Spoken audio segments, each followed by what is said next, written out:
지난 시간에 이어 그리스도의 높아지심에 대해서 소율이 28문에 가르치는 바를 함께 공부해 보겠습니다. 오늘 본문 우리가 읽은 대로 그의 능력이 그리스도 안에서 역사하사, 하나님의 능력을 말하죠. 죽은 자들 가운데서 다시 살리시고 하늘에 자기의 오른편에 앉히사, 하나님 우편에 앉히셨다 그 말이에요. 하나님은 영이십니다. 우리 사람처럼 오른팔 왼팔을 갖고 계시지 않아요. 그런데 하나님의 오른편이라는 것은 영광과 권능의 자리를 말하는 것입니다. 그래서 그 오른편에 앉히사라고 말하고, 그 오른편의 자리가 어떤가를 21절에 설명하죠. 모든 통치와 권세와 능력과 주권과 이 세상뿐 아니라 모든 세상에 일컫는 모든 이름 위에 뛰어나게 하시고, 거기 통치, 권세, 능력, 주권, 이거 다 하늘과 땅에 있는 권세자들을 말하는 것입니다. 그것들 위에 뛰어난 이름을 하나님 주셨어요. 또 만물을 그 발 아래 복종하게 하시고, 예수 그리스도께서 하나님 보좌 우편에서 왕권을 가지고 만물을 통치하시는 왕이시라는 말이죠. 그를 만물 위에 교회의 머리로 삼으셨느니라, 이렇게 말씀합니다. 모든 만물을 그 발 아래 복종하시는데, 그 모든 만물은 그를 만물 위의 교회다, 이렇게 말하고 있어요. 그러니까 하나님께서 보실 때는 모든 만물보다 더 중요하게 여기시고, 모든 만물이 존재하는 이유가 무엇 때문이라고요? 만물 위의 교회. 그런데 그 교회의 머리가 누구시라고요? 그리스도시라고요. 교회는 그의 몸이니, 그리고 설명하죠. 예수님이 교회의 머리시고 교회는 그의 몸이니 만물 안에서 만물을 충만케 하시는 이의 충만함이니라, 이렇게 말씀하고 있습니다. 그래서 예수님 안에서만 모든 만물이 그 의미와 본질적인 역할을 제대로 수행하게 된다라는 것입니다. 그래서 온통 하나님의 관심은 세상 모든 만물 위의 교회에 관심을 갖고 계시고, 그 모든 만물 위의 교회의 머리로 그리스도를 세우셨고, 그리스도로 하여금 당신의 백성을 구원하게 하시고, 구원하신 백성들을 오늘도 통치하고 다스리게 하신다라는 말입니다. 그러니까 하나님의 관심은 교회에 있고, 예수 그리스도는 교회의 머리로서 그 지체들을 정말 구원하시고, 구원하여 당신의 지체로 삼으신 자들을 보존하시고, 그들에게 정말 복음에 합당한 사람으로 살아가기를 우리 주님이 원하시죠. 그래서 우리가 늘 마음을 주님의 목적과 뜻에 두고 순종하는 자리로 나아가는 것, 그렇게 살아가는 삶만이 하나님 앞에서 영원토록 의미 있고 값어치 있는 삶이 되는 줄을 믿으시기 바랍니다. 자, 소율이 28문 한 번 더 읽죠. 그리스도의 높아지심이란 무엇입니까? 그가 사흘 만에 죽은 자 가운데서 다시 살아나신 것과 하늘로 올라가신 것과 하나님 우편에 앉으신 것과 마지막 날에 세상을 심판하러 오시는 것을 말합니다. 그리스도의 높아지심, 다시 살아나신 것, 부활이지요. 그리고 우리가 대요리 52문에 살펴봤고요. 그 다음에 하늘로 올라가신 것, 승천, 대요리 53문에서 앞 시간까지 살펴봤습니다. 그리고 하나님 보좌 우편에 앉으신 것, 이게 이제 요걸 이제 요리문답 54문에서 가르쳐주고 있고, 그 다음에 이 땅을 심판하러 다시 오시는 것에 대해서는 56문에 대해서 말하는데, 그 사이에 보좌 우편에 앉으셔서 우리를 위하여 간구하시는 내용을 이제 55문에서, 대요리 55문에서 가르치고 있습니다. 그래서 오늘 우리가 소율이 강의 소율이 문답 28문 뒷부분을 공부하지만, 대요리 문답으로는 53문, 55문, 56문을 공부하는 시간이 되겠습니다. 자, 대요리 문답 53문 제가 문제를 읽겠습니다. 답이 좀 길기는 하지만 잘 읽어주시기 바랍니다. 그리스도는 하나님의 오른편에 앉으심으로 어떻게 높아지셨습니까? 그리스도는 하나님의 오른편에 앉으심으로 다음과 같이 높아지셨습니다. 하나님이시요 또한 사람이신 그리스도는 성부 하나님의 최고의 총애를 받으사 모든 충만한 기쁨과 영광, 그리고 하늘과 땅의 만물을 다스리는 권세를 가지셨습니다. 그리고 그분은 자신의 교회를 모으시고 지키시며 교회의 원수들을 굴복시키고 자신의 사역자들과 백성들에게 은사와 은혜를 베푸시며 그들을 위하여 중보 기도하십니다. 예, 이것이 바로 예수님께서 보좌 우편에 왕으로 등극하심으로 말미암아 어떻게 높아지셨는가를 말씀하고 있습니다. 자, 보좌 우편에 앉으셨다라고 말할 때 오른편은 어떤 자리라고 그랬죠? 영광과 권능의 자리. 그런데 보좌 우편에 앉으실 때 성부 하나님께서는 예수님에게 최고의 총애를 부어주셨어요. 자, 거기 넘기시면 시편 110편 1절로 2절에서 예수님의 승천에 대한 기사를 설명해 주고 있습니다. 보좌 우편이란 어떤 의미인가? 거기 1절 2절 같이 읽죠. 여호와께서 내 주에게 말씀하시기를 내가 내 원수로 내 발판이 되게 하기까지 너는 내 오른쪽에 앉아 있으라 하셨도다.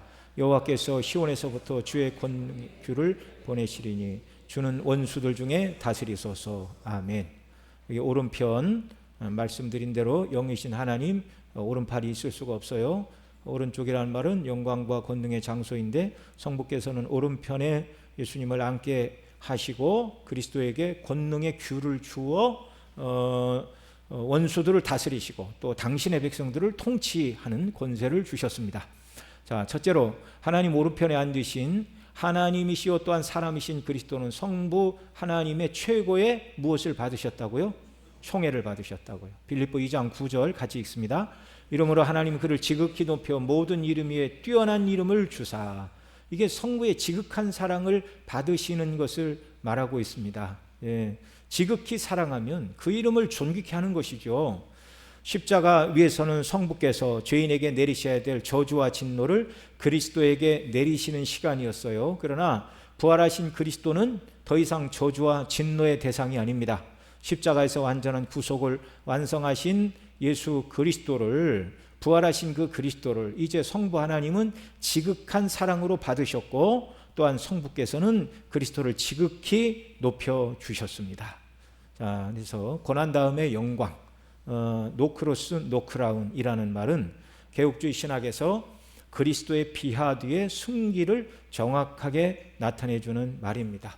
저와 여러분이 이미 하나님 나라가 영적으로 임하였지만 우리 눈에 보이게 완성되지 않았어요. 그래서 지금은 영적으로 영화로운 자들이지만 예수님 다시 오실 때 우리의 영광이 완전히 드러나게 됩니다. 그래서 그때까지 우리는 이 땅에서 정말 주님을 닮아서 고난을 받는 그 길을 기뻐하는 자들이 되어야 돼요.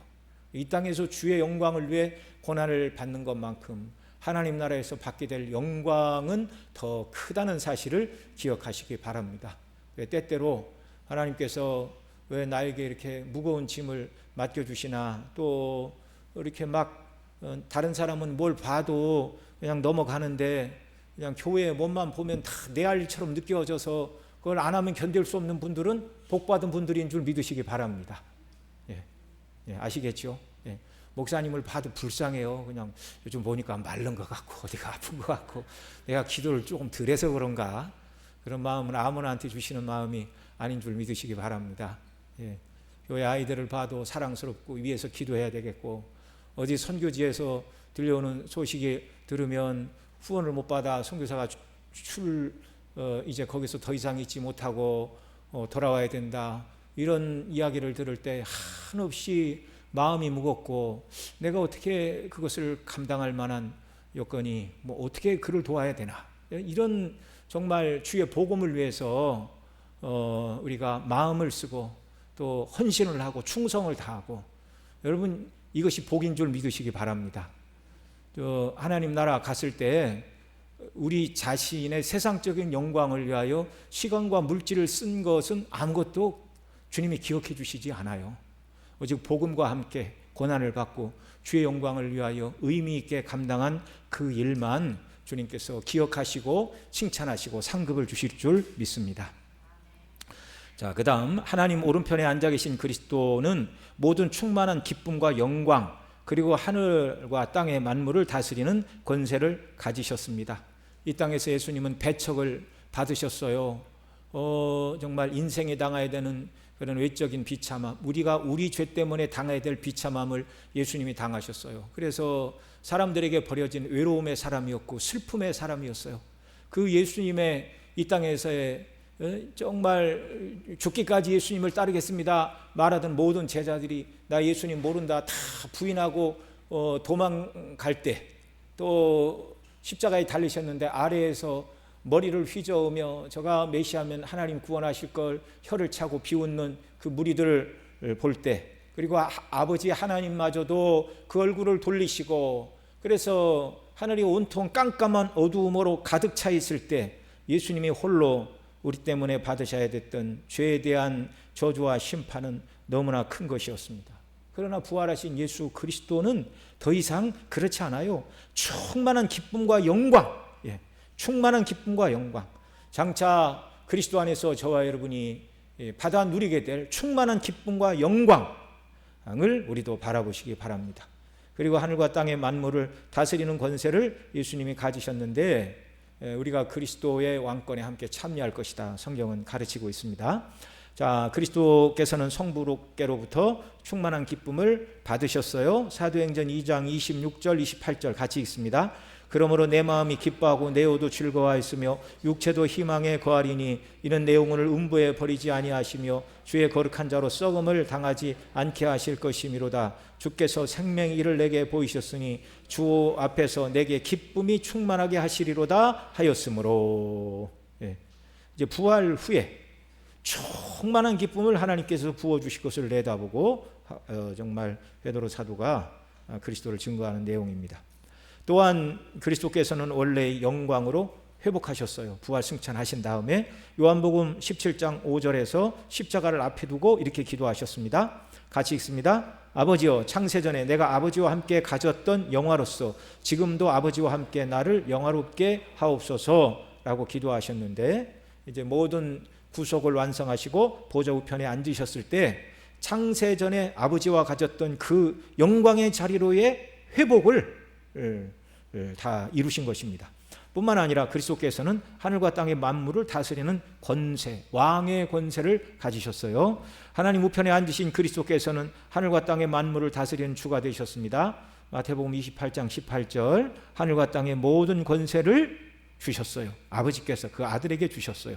성부께서는 모든 만물을 그 발 아래 복종하게 하시고 만물 위의 교회의 머리로 삼으시어 모든 것을 통치하시는 주가 되게 하셨습니다.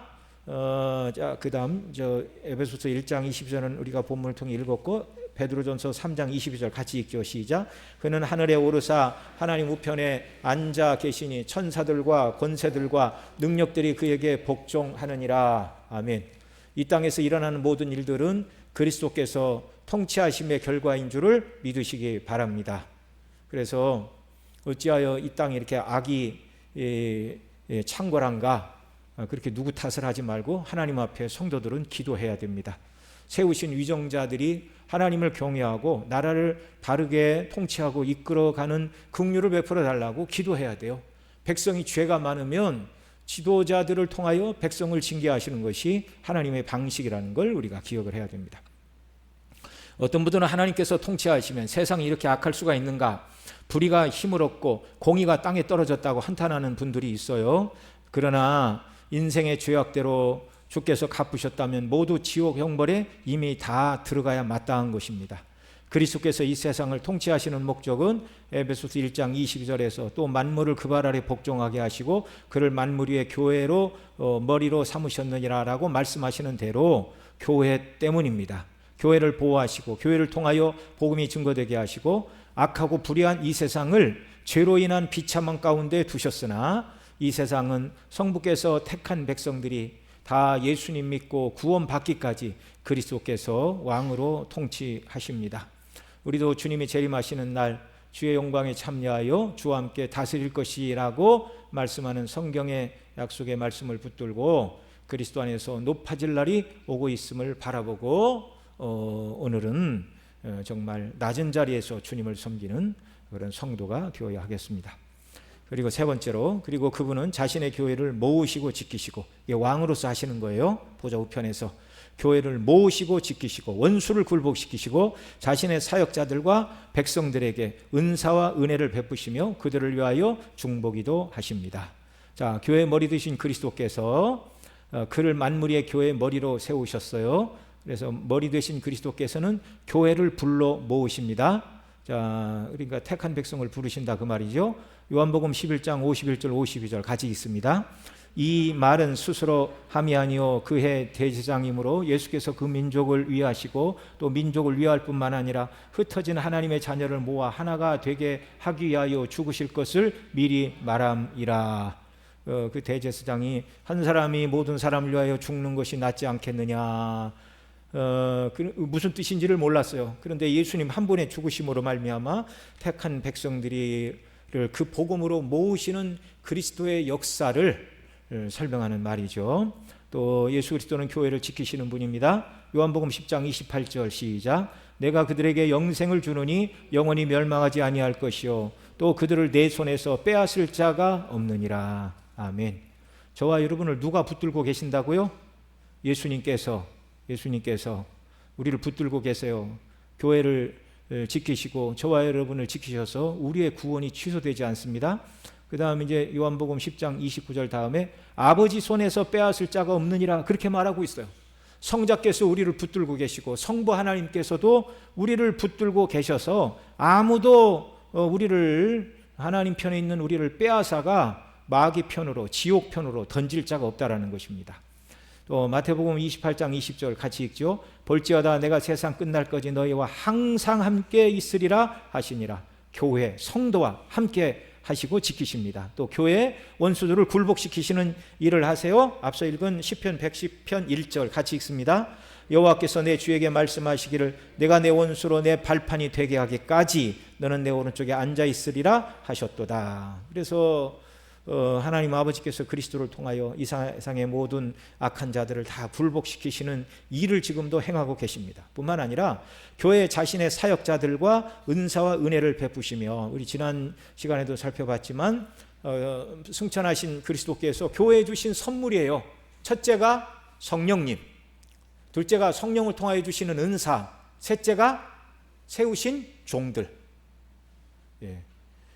이 교회에 주신 이 선물을 통하여 오늘도 주님의 몸된 교회에 은사와 은혜를 베푸시고 지키시는 것입니다. 에베소 4장 11절 12절 같이 읽습니다.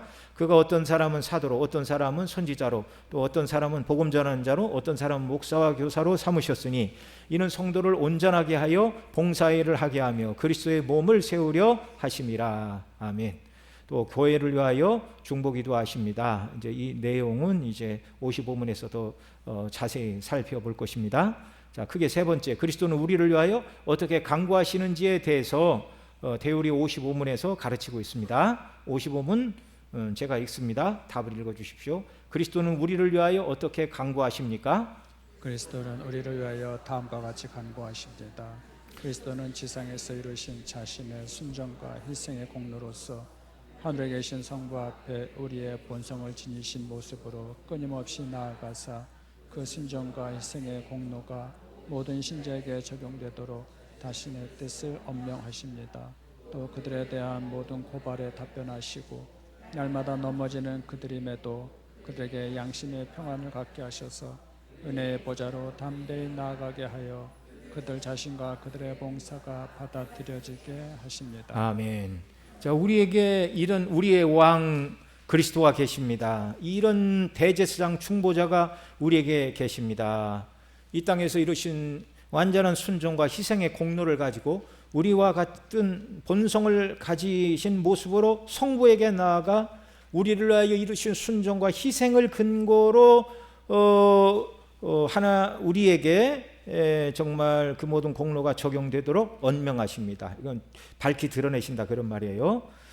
그리고 모든 우리를 정죄하는 고발에 답변하시고 사단 마귀가 더 이상 우리를 참수할 수 없어요. 참수한다 할지라도 그렇다, 그가 죄인이나 내가 그를 위하여 완전한 죄값을 치렀다 답변하시면 아무도 예수님 안에 있는 우리를 정죄할 자가 없습니다.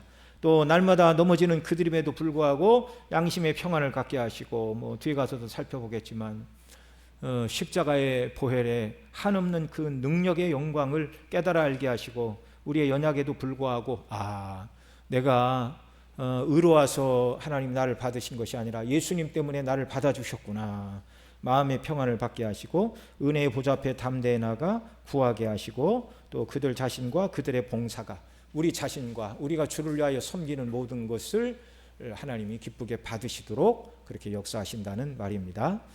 자, 그리스도는 4페이지 보십시오. 대제사장으로서 성부의 보좌 오른편에 당신의 백성들을 위해 기도하고 계십니다. 히브리 9장 24절에서 이렇게 말씀하고 있어요. 같이 읽죠. 그리스도께서는 참것의 그림자인 손으로 만든 성소에 들어가지 아니하시고 바로 그 하늘에 들어가사 이제 우리를 위하여 하나님 앞에 나타나시고, 그림자인 이 땅의 지성소로 들어가신 것이 아니라 참 하늘의 성소로 올라가셔서 하나님 앞에 나타나셨다. 지성소는 하나님의 면전을 상징하는 것이었잖아요. 그러니까 부활승천하신 우리 주님은 하나님 앞에 가셨어요. 하나님 면전에 서셨어요. 자, 1번, 그리스도는 지상에서 이루신 자신의 순종과 희생의 공로로서 하늘에 계신 성부 앞에 우리의 본성을 지닌 모습으로 끊임없이 나아가 그의 순종과 희생의 공로가 모든 신자에게 적용되도록 자신의 뜻을 언명하십니다. 말씀으로 밝히 드러내 주십니다. 그런 말이죠. 자, 그리스도께서 우리를 위하여 간구하시는 기도가 응답되는 것은 그리스도의 대속의 공로로서 우리 죄가 용서받았기 때문입니다. 잠언 15장 29절 같이 읽죠. 여호와는 악인을 멀리하시고 의인의 기도를 들으시느니라. 그리스도께서 우리를 위하여 간구하시는 기도가 하나님 아버지께 응답되는 것은 그리스도께서 지상에 계실 때 자신의 순종과 희생을 통하여 우리 죄를 정결케 하셨어요. 그래서 히브리 1장 3절이 말하는 대로 죄를 정결케 하는 일을 하시고 높은 곳에 지극히 높은 크신 이의 우편에 앉으셨느니라. 그래서 예수님께서 우리를 위하여 간구하시는 기도가 효력이 있습니다. 완전한 의인의 기도예요. 그리고 예수님의 피로 죄를 씻으사 의인된 우리를 위하여 죄가 하나도 없으신 완전한 의가 되신 그리스도께서 간구하는 기도에 하나님 아버지는 귀 기울여 들으시는 것이죠. 이 순종과 희생은 우리가 하나님 앞에서 지켜야 되는 율법에 대한 완전한 순종이요, 우리 죄를 대신 지시고 속죄의 죽음을 당하신 희생을 통해 우리의 죄를 정결케 하신 정결입니다. 완전한 순종과 희생을 근거로 하나님 아버지께 나아가 우리를 위해 기도하세요. 그리스도의 그 공로가 우리에게 적용되도록 기도하세요. 또한 그리스도께서는 자신의 몸을 속죄의 제물로 드리심으로 영단번에 완전한 속죄를 완성해 주셨습니다. 히브리 9장 12절 같이 읽죠. 염소와 송아지의 피로 하지 아니하고 오직 자기의 피로 영원한 속죄를 이루사 단번에 성소에 들어가셨느니라. 더 이상 속죄 제물이 필요 없습니다. 완전한 속죄를 이루신 예수님의 공로를 가지고 주님이 우리를 위하여 기도하시고 또 성부 하나님께 우리와 같은 본성을 지닌 모습으로 끊임없이 나가사 연약한 우리를 위하여 중보 기도를 드리십니다. 히브리 9장 24절, 그리스도께서는 참것의 그림자인 손으로 만든 성소에 들어가지 아니하시고 바로 하늘에 들어가사 이제 우리를 위하여 하나님 앞에 나타나셔서 우리를 위하여 중보하신다는 말씀입니다. 그래서 저와 여러분의 믿음이 떨어지지 않고 저와 여러분을 위기에서 건져주시고 주의 영광을 위하여 살아가는 자들로 날마다 세워주시는 것입니다. 뿐만 아니라 그리스도께서는 순종과 희생의 공로가 모든 신자에게 적용되도록 자신의 뜻을 언명하십니다. 십자가를 앞에 두시고 대제사장으로 드린 요한복음 17장의 기도에서 20절에 이렇게 말씀해요. 같이 읽죠. 내가 비옵는 것은 이 사람들만 위함이 아니요 또 그들의 말로 말미암아 나를 믿는 사람들도 위함이니이다. 우리 대신 모든 율법을 완전히 성취하신 순종과 십자가의 희생의 공로를 우리 것으로 여겨주시기를 간구하신다는 말입니다. 그래서 예수님 믿을 때 우리가 의롭다함을 받고 죄사함을 받고 하나님의 자녀로 값없이 우리가 인정을 받게 되는 것입니다. 또 그들에 대한 모든 고발에 답변하시고 날마다 넘어지는 그들임에도 그들에게 양심의 평안을 갖게 하셔서 은혜의 보좌로 담대히 나아가게 하시며 그들 자신과 그들의 봉사가 받아들여지게 하십니다. 그러니까 보좌 우편에 앉아만 계신 것이 아니라 우리를 위하여 기도하시고 또 우리를 살펴주시고 다스리시고 마음의 평강을 주시고 주의 영광을 위하여 일하는 자들로 우리를 통치하고 다스리고 계시는 것입니다. 자, 그리스도는 그들에 대한 모든 고발에 답변하시는 일을 행하고 계십니다. 로마서 8장 33절로 34절 같이 읽습니다. 누가 능히 하나님께서 택하신 자들을 고발하리요 의롭다 하신 이는 하나님이시니 누가 정죄하리요 죽으실 뿐 아니라 다시 살아나신 이는 그리스도 예수시니 그는 하나님 우편에 계신 자요 우리를 위하여 간구하시는 자신이라. 그러니까 예수님의 대속의 공로를 가지고 하나님 아버지께서 우리를 의롭다 선언하셨어요. 그러니 참소자 사단 마귀가 더 이상 하나님 앞에서 우리를 고발할 수 없다 그 말입니다. 또한 그리스도는 우리가 날마다 넘어짐에도 양심의 평안을 갖게 하시고 은혜의 보좌 앞으로 담대히 나아가게 하십니다. 성도가 날마다 죄와의 싸움에서 패배하기에 때때로 양심의 평안을 잃어버리고 기쁨을 잃어버릴 때가 있습니다. 그러나 로마서 5장 20절 죄가 더한 곳에 은혜가 더욱 넘쳤나니라고 말해주고 있어요. 우리의 넘어짐보다 그리스도의 공로가 더 크다는 것입니다. 물론 신자들은 예수님을 믿음으로 모든 죄에서 사하심을 받았다는 사실을 가지고 이제 어떤 죄를 지어도 상관없다고 말하는 것은 옳은 태도가 아닙니다. 자, 이렇게 믿고 이렇게 사는 사람들도 있어요. 예수님이 모든 죄를 다 용서해 주셨으니 죄를 지어도 지옥 가지 않으니까 죄에 대하여 그렇게 거부감을 가지지 말고 안 지면 좋지만 죄를 지어도 우리 구원은 상관없다, 그런 마음을 가지고 하고 싶은 대로 살아가는 사람들이 있어요. 예, 옛날부터 그런 이단들이 있었어요. 그런데 한국에서는 그런 이단들을 부르는 명칭이 구원파라고 부릅니다. 구원파 이단들. 네. 그러니까 예수님이 다 용서해 주셨으니 우리 연약한 죄인이 죄를 짓는 것은 어쩔 수 없는 일이다. 이건 은혜에 합당한 태도가 아닙니다. 예수님은 누구든지 나를 따라오려거든 자기를 부인하라고 그러셨잖아요. 그리고 자기 십자가를 지고 나를 따라라고 하셨습니다. 여기 자기를 부인하라 그 말이 자기의 육체의 본성의 원리를 부인하라는 거예요. 육신의 정욕, 안목의 정욕, 이생의 자랑을 따라 살고 싶은 그 죄악된 욕망을 부인하고 자기 십자가를 지고 주님께서 맡기신 고난도 기쁘게 감사하며 예수님의 뒤를 따르는 것, 이것이 성경이 가르치는 복음에 합당한 삶입니다. 또한 신자들은 그리스도의 대속을 근거로 매일 죄를 기쁘게 짓는다는 말도 아닙니다. 도리어 그리스도 때문에 자신의 모든 죄가 용서받은 사실을 인하여 매일 자기의 죄를 회개하고 용서받은 통로가 생겼어요.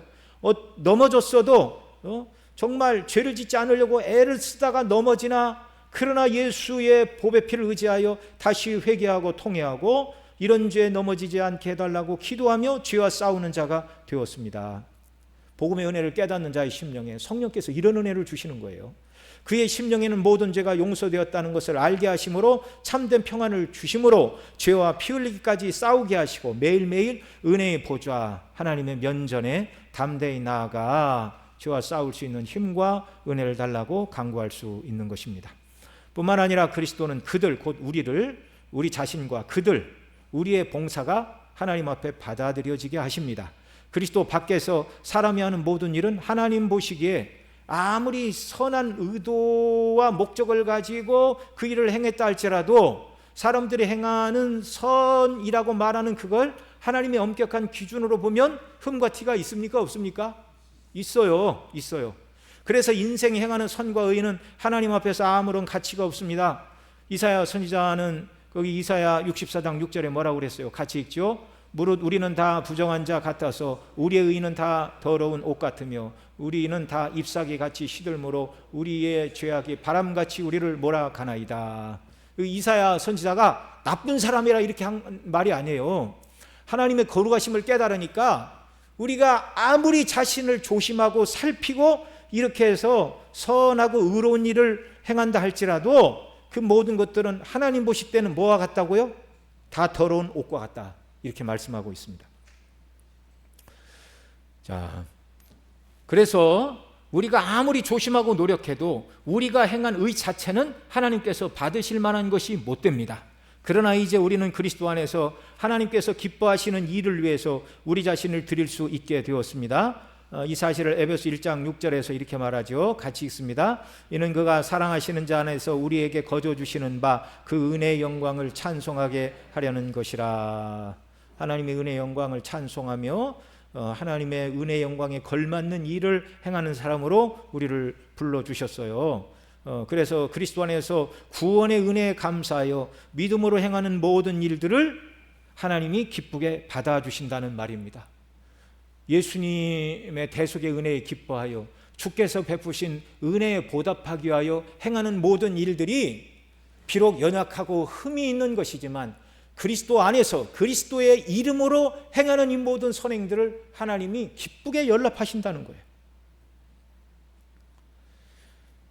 예수님 때문에 예수님을 믿는 자들은 받으시고 그들의 행하는 봉사를 기쁘게 받으신다는 말씀입니다. 또한 그리스도는 우리로 능히 하나님을 섬길 제사장으로 삼아 주셨는데 베드로전서 2장 5절에서 같이 읽습니다. 너희는 산돌같이 신령한 집으로 세워지고 예수 그리스도로 말미암아 하나님이 기쁘시게 받으실 신령한 제사를 드릴 거룩한 제사장이 될지니라. 이렇게 말씀해 주셨어요. 성부 하나님께서는 그리스도 안에서 행하는 우리의 섬김을 기쁘게 받으신다는 말입니다. 예수님 때문에. 자, 그다음 이제 대우리 56문에서 그리스도가 이 땅에 다시 오실 때는 어떻게 높아지시는가를 가르치고 있습니다. 자, 문 제가 읽습니다. 답 읽어주세요. 그리스도는 세상을 심판하러 다시 오실 때 어떻게 높아지십니까? 또는 세상을 심판하러 오실 때 다음과 같이 높아지십니다.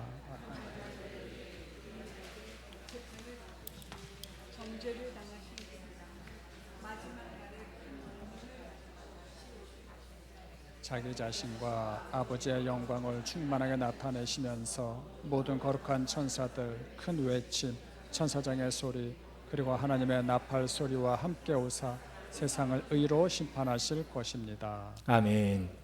이 땅에서 예수님은 불의한 자들에게 재판을 받으시고 사형 판결을 받으시고 죽으셨어요. 그러나 부활하시고 승천하시고 보좌 우편에 계시지만 마지막 날 다시 오실 때는 권능의 왕으로 오십니다. 초림의 예수님은 초라한 마국간에 태어나셨지만 재림의 예수님은 혼자 오시지 않아요. 자신과 아버지의 영광이 충만한 가운데 그 다음에 모든 거룩한 천사들, 큰 외침, 천사장의 소리, 하나님의 나팔 소리와 함께 이 땅에 오사 세상을 의로 심판하시는 심판의 주로 이 땅에 오십니다. 자, 그리스도께서 세상에 계실 때 악한 자들에 의해 불의하게 재판받으시고 정죄를 당하시나 다시 오시는 날에는 큰 권능을 가지고 다시 오신다 이렇게 말하는데요. 작은 1번의 1번, 이 땅에서 그리스도께서는 악한 자들에게 불의한 재판을 받으셨어요. 그 사실을 사도행전 3장 14절 15절에서 이렇게 말합니다. 같이 읽죠. 너희가 거룩하고 의로운 일을 거부하고 도리어 살인한 사람을 놓아주기를 구하여 생명의 주를 죽였도다. 그러나 하나님이 죽은 자 가운데서 그를 살리셨으니 우리가 이 일의 증인이라. 살인자 바라바를 놓아달라. 그리고 죄 없는 예수님을 죽여라 했어요. 예수님이 힘이 없어서 죽은 것이 아니라 택한 백성, 저와 여러분의 죄값을 위한 속죄의 죽음을 죽으셔야 했기 때문에 털 깎는 자 앞에 잠잠한 어린 양처럼 침묵하시고 우리의 죄값을 위한 대속의 제물로 십자가에서 당신의 목숨을 내어주신 것입니다.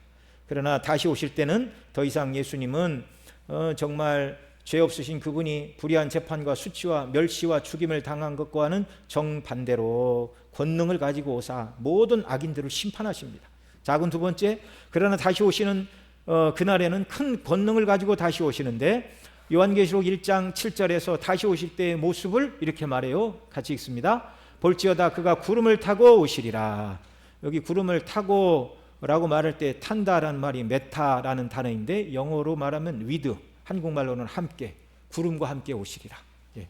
구름을 타고 오시는 게 아니라 구름과 함께 오세요. 구름은 하나님의 임재의 영광을 상징하는 것이었습니다. 자, 그래서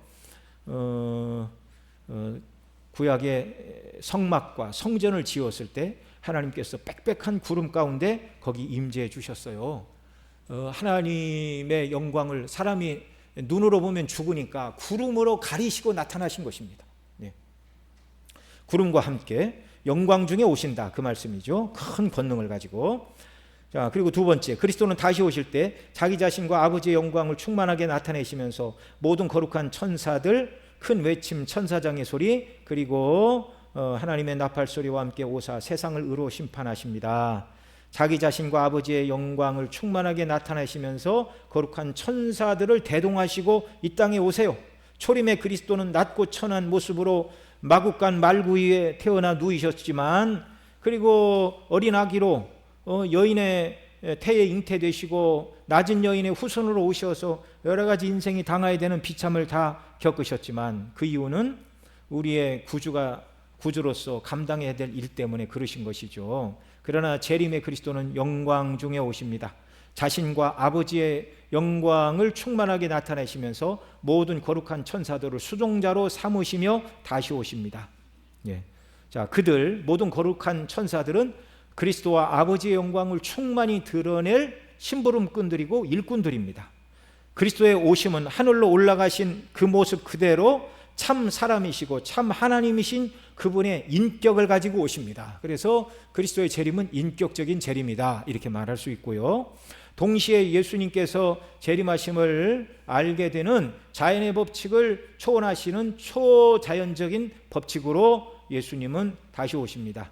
거기 중간에 한 줄 빠뜨렸네요. 그리스도의 오심, 모든 사람이 눈에 볼 수 있도록 오시는 가시적인 오심, 인격적인 재림이요, 가시적인 재림이요, 또 지구상의 모든 사람이 거기 번개가 하늘 이쪽에서 번쩍이어 하늘 아래 저쪽까지 비침같이 인자의 날도 그러하리라. 이 말은 지구가 둥글잖아요. 시차가 최대 24시간 나잖아요.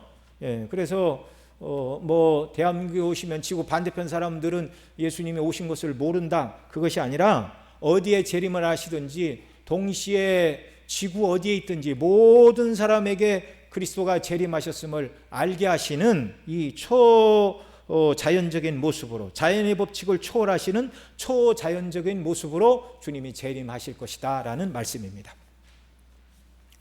자, 또한 그리스도는 큰 외침, 천사장의 소리, 그리고 하나님의 나팔 소리와 함께 오십니다. 자, 예수님 재림회 때 세 가지가 있을 것이에요. 큰 외침, 천사장의 소리, 그리고 하나님의 나팔 소리.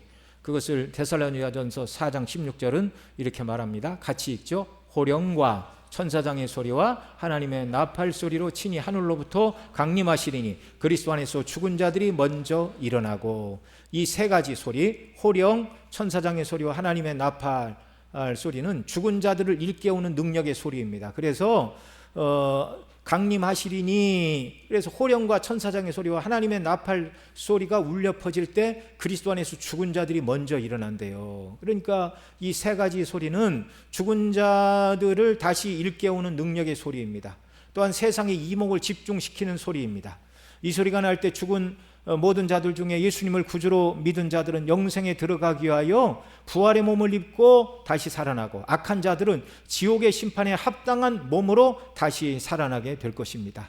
또한 그 소리가 온천하에 울려 퍼질 때 하나님을 부인하고 그리스도의 십자가를 멸시하던 모든 자들, 무신론자, 진화론자들, 이방 종교를 따랐던 모든 자들 다 두려워 떨며 주의 재림을 맞이하게 될 것이고, 자기의 모든 죄를 주 앞에 직구하게 될 것이고, 자기들은 거룩하신 하나님 아버지와 우리 주 예수 그리스도의 영원한 심판을 받아 지옥 형벌에 떨어져도 마땅한 자라는 것을 깨닫고 지옥에 들어갈 것이나 슬피 울며 이를 갈 것입니다. 그러나 성도들에게 그날은 그토록 소망하던 완전한 구원이 이루어지는 영광의 날이 될 것입니다. 뿐만 아니라 다시 오실 그리스도는 그 날에 온 세상을 의로 심판하십니다. 예수님의 재림의 날은 온 천하를 공의로 심판하시는 날입니다. 사도행전 17장 31절 같이 읽죠. 이는 정하신 사람으로 하여금 천하를 공의로 심판할 날을 작정하시고 이에 그를 죽은 자 가운데서 달리 살리신 것으로 모든 사람에게 믿을 만한 증거를 주셨음이니라. 자, 공의로 심판하시는 그리스도 앞에 모든 믿는 자들은 그리스도의 공로 때문에 의로운 자들로 판결받을 것입니다. 고린도서 5장 10절, 이는 우리가 다 반드시 그리스도의 심판대 앞에 나타나게 되어 각각 선악간에 그 몸으로 행한 것을 따라 받으려 함이니라. 로마서 14장 10절, 내가 어찌하여 내 형제를 비판하느냐, 어찌하여 내 형제를 없이느냐, 우리가 다 하나님의 심판대 앞에 서리라. 그러니까 선인이나 악인이나 모두가 다 심판대 앞에 선다, 그 말이에요. 로마서 8장 1절, 그러므로 이제 그리스도 예수 안에 있는 자에게는 결코 정죄함이 없나니. 그러나 선악간에 심판하시는 심판대 앞에 우리는 의로운 자들로 판결받은 자들입니다. 악한 자들은 창조와 통치와 구원의 하나님을 믿지 않고 거스리고 대적하여 본성을 따라 사단 마귀의 유혹을 따라서 살아간 모든 죄에 대해서 완전한 공의의 심판을 받게 될 것입니다. 이날은 이 지구상에 완전한 공의가 시행되는 날입니다. 모든 죄와 악을 행한 자들은 그에 합당한 완전한 공의의 판결을 받고 형벌에 떨어질 것입니다. 반면에 그리스도 안에 있는 자들은 예수 그리스도의 완전한 대속의 공로 때문에 이미 의롭다 하심을 받은 자들로서 영화롭게 되어 영원한 영생에 들어가게 될 것입니다. 이것은 하나님께서 거룩하신 당신의 이름을 걸고 약속하신 것으로서 반드시 이루어질 일입니다. 우리에게는 주님이 다시 오시는 날이 영광의 날입니다. 믿음을 따라 행한 모든 수고에 칭찬과 상급으로 갚아주시고 주의 영광에 참여케 하는 최고의 영광스럽고 복된 날이 시작이 되어 그 날이 영원토록 계속되는 것입니다. 그리스도인 모두는 이 날에 소망을 두고 육체의 남은 때를 살아야 하겠습니다. 아멘. 우리 함께 기도하겠습니다. 이 소망으로 충만한 저희들이 되게 하여 주옵소서. 우리 함께 기도드립니다. 사랑하시는 아버지 하나님, 우리가 계속해서 그리스도의 높아